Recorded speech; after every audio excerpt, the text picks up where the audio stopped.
You ask Tiger to solve. This deals with linear equations with one unknown.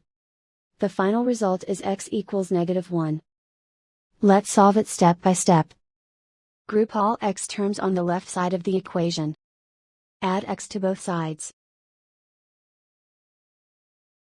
Simplify the arithmetic.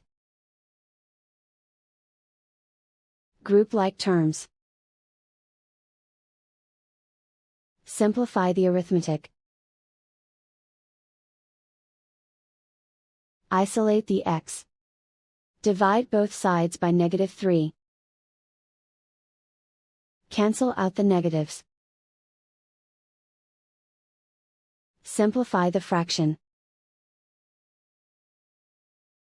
Move the negative sign from the denominator to the numerator. Simplify the fraction. And so the final result is x equals -1.